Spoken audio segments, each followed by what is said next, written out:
Good morning, guys! Welcome to our channel at Simply Smith Family. I hope you're all well. Today, it's Benjamin's appointment to check his height, weight, and others. Oh, stand up. Oh, mind your head. Oh dear. Sorry, push it all up. It's taller than that. There you go. Oh wow, he's weighing now. Oh wow, 12.60. See if that's the right one. 12.60. Well, yeah, that's fine. Is it the same? Or not? 12.5. So is that a bit more? So that's good. Good job. There you go. Oh, it's zeroed it now. It just shows, doesn't it? Yeah. Oh, okay. That's it now. He'll be there all day. That's why it is. I just want to do it on there too.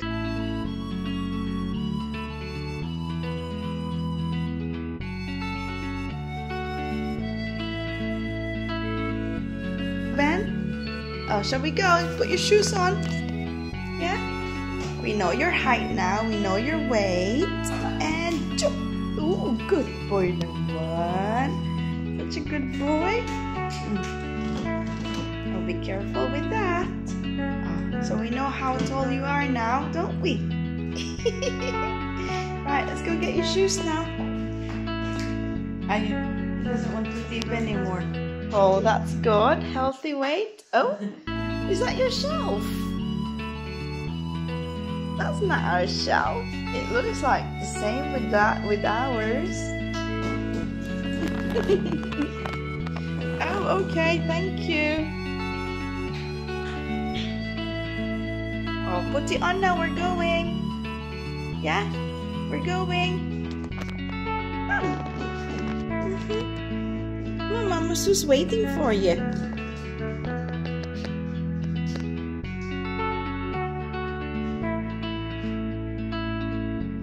Good boy. What about your coat? Go get your coat, please. Morning, guys. Hello, everyone. Welcome to our channel at Simply Smith Family. Today po is Monday. Back to school na po. This is their second week.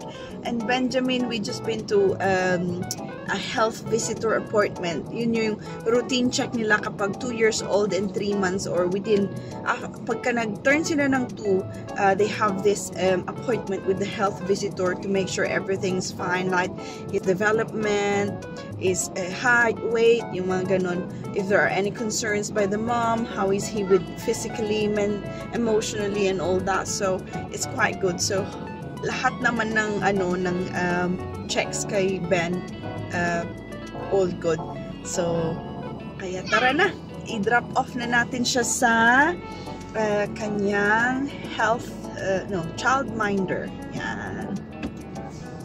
I hope you're all well, guys. At ito, sunny again here in England. It's really good to see, and it's 11 degrees. Sunny siya pero medyo malamig, and the highest temperature siguro is 18 today. Kahapon, all day, guys, as in ulan. Umuulan lang nung Sunday.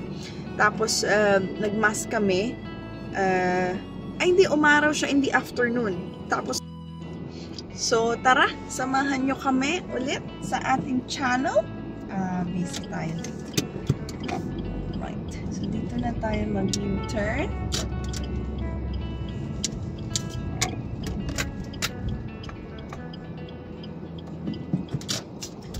Si William naman, maaga ko siyang grinap off. 8:15 ang pasukan niya. So, usually 8:50. 10 to 9. Pero ngayon, naka-enroll siya sa Early Breakfast Club. So, ibig sabihin, bihisan ko na lang siya sa bahay, then drop ko na siya sa school at 8:15 at doon na siya kakain. Libre na yung drinks nila, yung food. At after that, meron silang activities.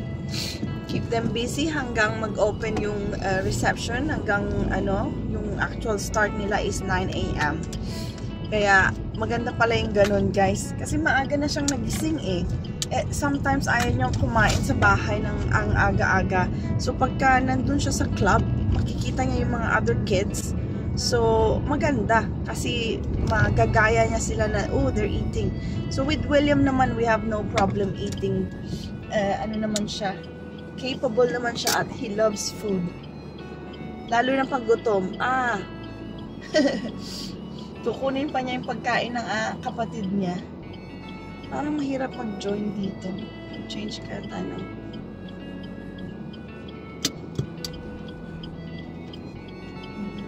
Go, go, go, go! Yan. Ay, sarap. And si daddy naman, he's asleep. As usual, he's from a night shift. It's his second night na. So, meron pa siyang dalawa. And then, day off na. And then, ako naman ang papasok. Ganon po ang buhay dito sa UK. Salitan. I don't know if other countries, kasi sa abroad, ganito ang ano na. Pero at least, the kids here, entitled sila ng free school. Pero pagka, depende kung ma-qualify ka kasi meron eligibility, ganyan. Lalo na pagka i-discuss natin yan sa another vlog about may pera. May pera bang mga bata dito? Yes, they do have money. The kids have allowance. So we'll discuss how to apply, how to get free child care, at saka tax-free child care, at saka child benefits. Ayan guys, so if you're here in the UK, dun, gawin natin yung vlog na yon to help you out. Kasi if you're a first time mom, especially me with William noon, sabi ko, paano ba to? Ang daming mga papel na applyan.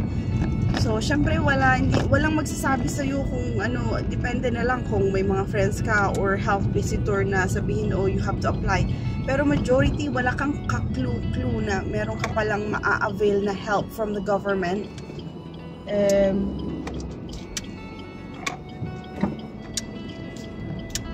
Na mga benefits na ganon. Especially if you're working, both parents are working, or kung wala kang trabaho, meron ka ding makiklaim. At kung may mga disability, o halimbawa may learning disability or something, mga anak mo, meron ka ding makiklaim na support ng government. So it's very good dito sa UK kasi nga less less stress mo na financially instead of mag-focus ka na lang to look after your kids kasi at least merong financial support ang government. So yan po, share po natin yan sa another vlog. Ayan, malapit na po kami doon. So I'll catch up with. Ayan guys, naihatid na natin ang ating Benjamin. Merong alaga yung childminder niya, may bagong chickens. Maliliit na chicks, 3 sila. So Ben was counting. 1, 2, 3. Nakakatuwa. So nagre-rearrange sila ng sa garden para may maglalagay sila ng climbing frame for suitable for Benjamin's age.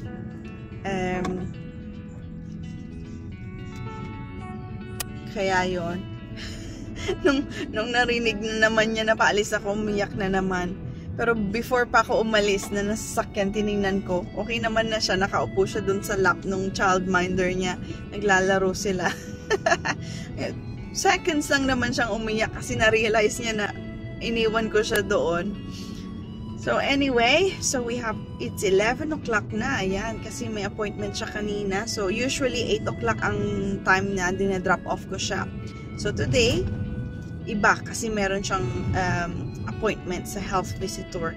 So ngayon, balik na tayo sa bahay, catch up with the chores sa bahay, mag-iron ng uniform, kasi naantay ko pa yung uniform na in-order namin kay William. Dahil lahat ng mga in-order namin, isa lang ang sakto sa ano. Maski sabihin nilang the same sizes, pero pag i-try mo, mas malaki pa rin yung iba. Kaya, I'm not impressed ha, Amazon ha. Kasi Thomas sabi niya, I ordered the same size, 11.5. Yes, they are. Pero pagka ipapatong-patungin mo sila, isa ang maliit, yung 3 malaki. Eh, bakit ganun? So, ang maliit, yun lang ang saktong size ni William. Yung tatlo, isusoli. So, I ordered another one from Marks and Spencer's na kasi may pera naman si William. So, yun ang ginamit ko.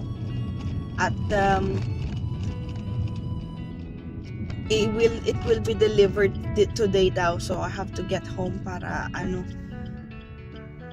ma-receive yun. Sa bagay, kasya naman sa my post box. And then, syempre, maglalaba tayo kasi nga maaraw today. 11 degrees. Pero may sun. So, hopefully, matuyo pa rin. Maski malamig. May araw naman. Kasi sayang, pagka winter na kasi guys, dryer. Puro dryer na. Mahirap na magpatuyo. Unless you have the dryer. Or kapag naka-on ang heating, ayan, ilagay namin sa harap ng mga radiators para matuyo ang mga damit. That's one way of saving money. Kasi winter mahal na naman ang bills. Kasi syempre malamig. So, kailangan i-on ang mga heaters, ang central heating. Wala kasi kami yung log. Wala. Lang puro mga heating. Here we go. We're home na guys. At mag-fold ng clothes, maghugas, baka ano bang kailangan lutuin. We have enough naman doon. Nagluto ako ng chicken curry. Meron pang natira, so nag-freezer ako. Tapos afritada, chicken afritada. So ginawa ko, bumili ako ng malaking chicken thigh at dinivide ko na. So yung iba for chicken curry Filipino style na gustuhan ni Granddad at saka ni Tomas and the kids. Hindi siya spicy, medyo sweet and coconutty. And then afritada din, nagluto din ako ng chicken afritada. So naka-freezer na yung iba, so we have enough food. Ano pa ba, meron pa tayong mga may binili akong gagawin kong tocino. So ayan, so prito na lang, mas mabilis. And then, meron pa tayong natirang mga vegetables dun, mga broccoli, ganyan. So, noodles, lagyan mo ng spinach and broccoli. Ayan, ganyan po ang buhay dito. And then, after nyan, syempre, nakaready na lahat ng uniforms for this week. And then, ako naman ang papasok. Ganon. And then, back to, the same routine. So, ayan guys, so, busy tayo, diba? Di bale, okay lang basta healthy. Ayan guys, tara let's. Naka-power na pa ko ng 10 minutes. Nakalaba, naka-fold, naka-load ulit ng another labahin. Ay, sandali. Parang tabingi. Ay, mas tabingi.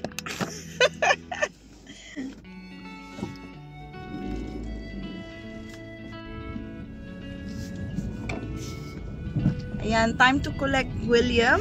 And then after, si Ben naman. Ang bilis ng araw, guys. So, naka-hoover na ako habang naglalaba. Naghugas na ako ng mga hindi kasya sa dishwasher. Para empty na ang sink. And then, habang naglo-load yung dishwasher at washing machine, ayan, nag-hoover ulit ako. And then, umiga ako sa heated blanket. Oh, guys, ang sarap. 10 minutes, at least 10 minutes nakaidlip ang lola ninyo. Si Tomas naman nagising na. Ayun, sinamahan kong kumain. And then ayun, maliligo na daw siya, and then he will go to work about 5. So kung makauwi kami before 4, makikita pa niya yung mga bata.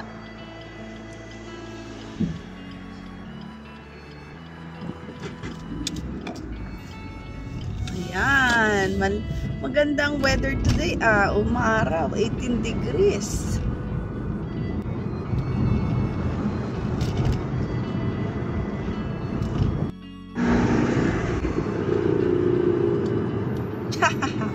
Ganda ng weather guys, umaaraw. Maski autumn na. Minsan puro ulan lang. Ngayon talagang may araw tayo, which is very good. Go, go, go!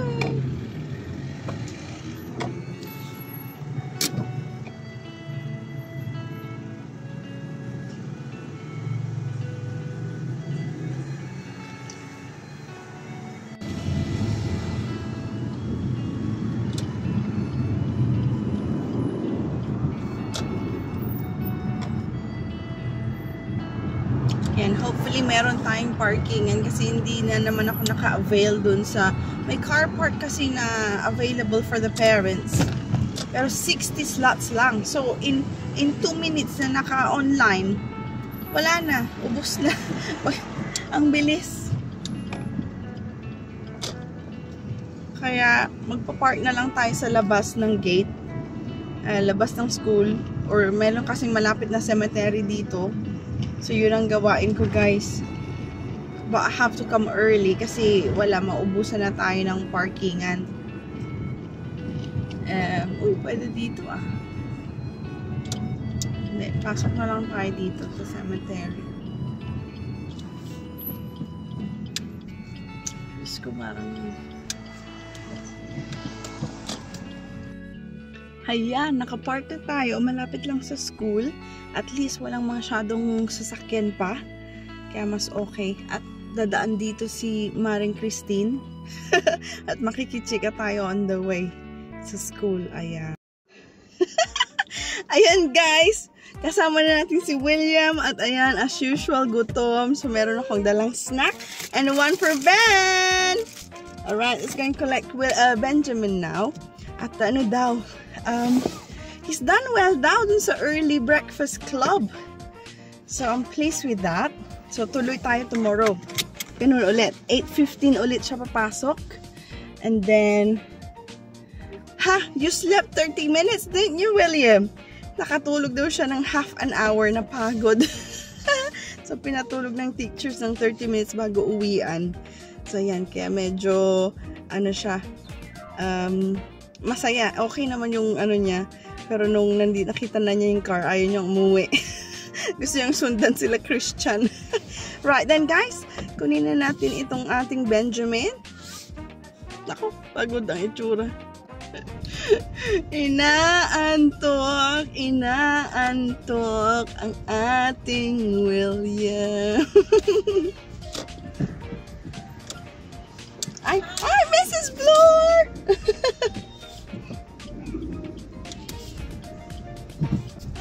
You see, Mrs. Bloor, your teacher. And I can hear the thunderstorm. Can you hear the thunder? Ayan guys, simula na ng hangin at rain. Umuulan na, pero at least drizzle pa lang. Alam ko, sana nakarating na sila sila Maring Christine. Diyos ko. Hirap, may baby ka. Push pram. Oh, those were the days, anak. You loved the rain though, didn't you? William loved the rain. Alright. Ayan na. At least hindi biglang buhos. Nagbabadya pa lang. Turn natin ang ating lights. Kasi medyo nag-darken na ang sky. Alright, go, go, go.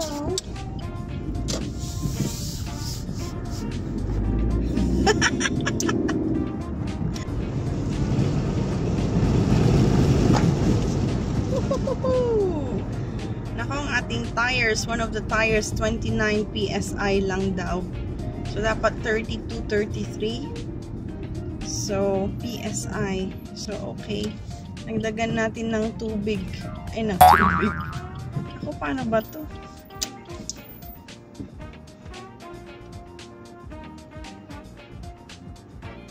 Na-traffic na tayo.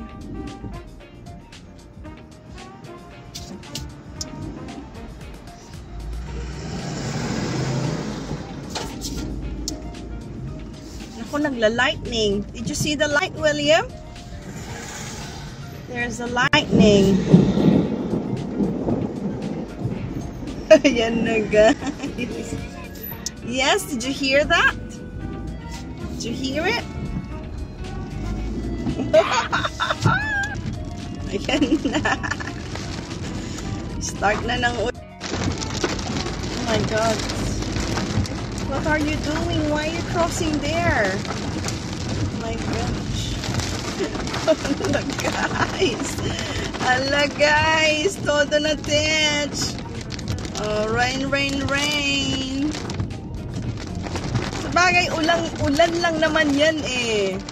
Nagmamadali yung mga tao. Naku, mommy's gonna get wet to get Benjamin. Oh no, I think we're gonna wait for the rain to stop until we get out.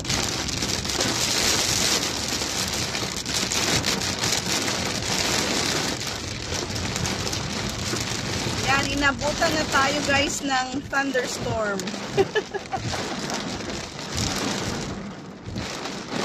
Naku, talaga naman, may hangin pang dala. Oh my goodness. Oh my goodness.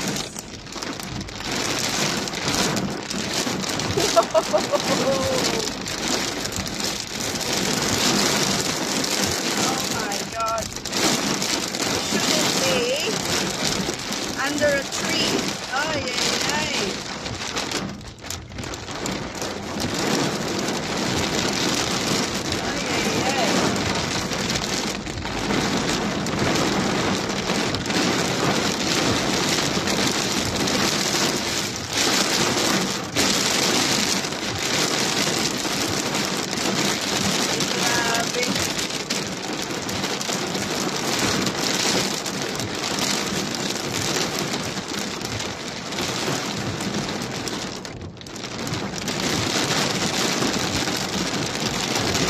Sana yan, hindi bata.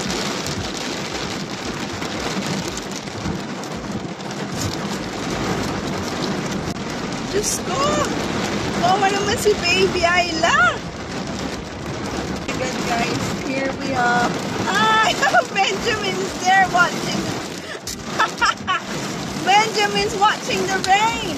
Ayan guys, nakikita nyo, meron siyang, madali. Nakikita nyo guys, nag-hail din siya. So, meron siyang, kung sa Ilocano sa amin, oraro. May mga maliliit na ice. Ayan o, ayan. May maliliit na ice. See that, William? There's hail. May maliliit na ice.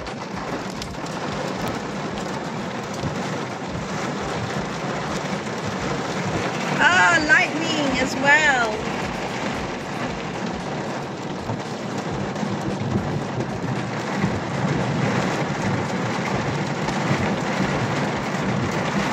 Parang may bumabato sa atin, guys. Oh, dear. Awawa naman yung mga naglakad. Diyos ko. Ayan, na-stuck ulit kami ni William sa sasakyan, guys. Hindi ko pa makukuha si Ben kasi ang lakas pa ng ulan. Mababasa lang kami. At ang payong, again, I haven't learned my lesson. Nasa likod. So, I should have actually kept it in here sa harap. So, next time, guys, pag ganito, yung payong nyo, make sure nandyan sa harap.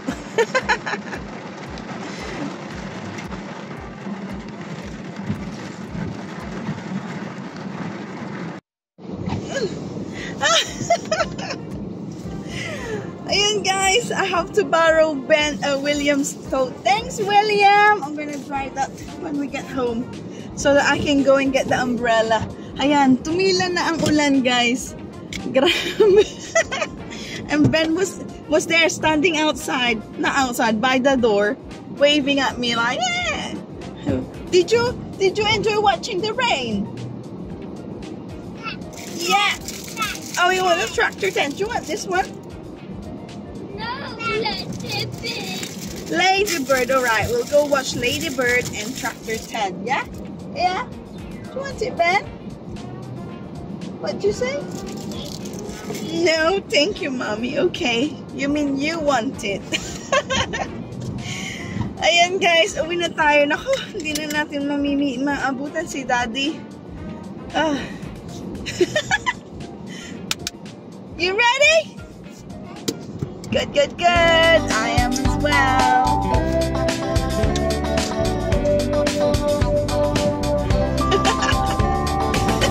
What you thinking, William? Ayan. Parang walang nangyari, guys. Ayan. Tumila na ang ulan. Parang bush, isang buhos lang. Parang isang balye ng giant na balye ng tubig. Tapos na. With a bit of wind. Ayan, wala na. Tapos na. Oh. Tawawa naman yung mga may babies. Naku, may pram. Kung hindi nyo dala yung raincoat nyo, naku, wala na. Yes. Oh, somebody got married. Look. Yung car. Oh, look at this. Look at the firemen. Nagdi-drill ulit sila. Wow, look at that long ladder. Very long. Nino. Look at this truck coming out. Daddy used to drive this. Wow, look at this one. Wow. A big truck. Wow. Impressive. Yun yung articulated truck. Diba? Parang naman na-excite ka dyan, Ben. Soaking wet yung bata. Oh. Just mayo. Nako guys, and if you live here in England, lagi ka dapat may payong. So yung work bag ko, laging may foldable payong yon. Itong car, yung van, caravan, lahat may payong. Yun nga lang, nilalagay ko yung payong sa likod, sa boot. Dahil nga, mahaba, masyadong mahaba, bulky. Kaya nilalagay ko sa likod. Eh pag umulan na ganito, babasa ka. Kaya siguro I'll keep a foldable one.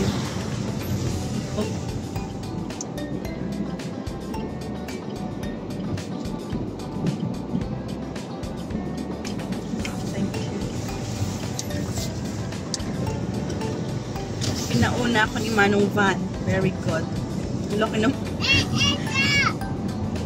Pardon? It's the bridge.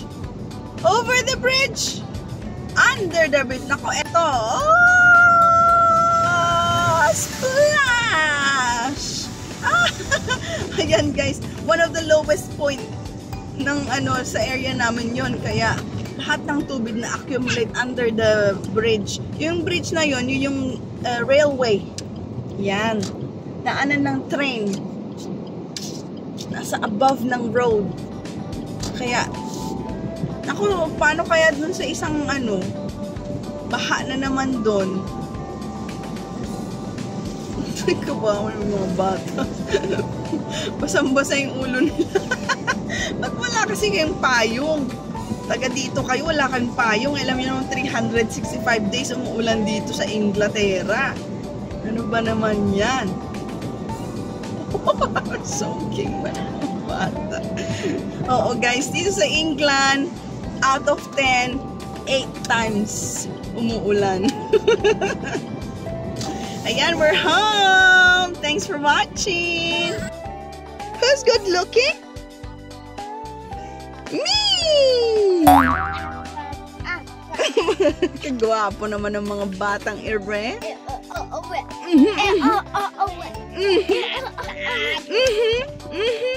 Okay, let's go! Oh, hop hop! Hop hop! Hop hop! Ayan, at last guys, dumating na ang mga uniform ni William. Lalabhan ko na lang sila. Ayan, 3 for 9 pounds. Kaya naka-bargain ako compared sa pagbili sa Amazon. Isa lang parang 6 pounds, 7 pounds. So, ito, 3. And they are the actual size. Kasi 5 to 6. At kasyang-kasya kay William. Kaya labhan na lang natin. At ito, 2 packs. Skinny leg, 11 pounds for 2 na yan. Kaya, feeling ko nakamura ako ngayon.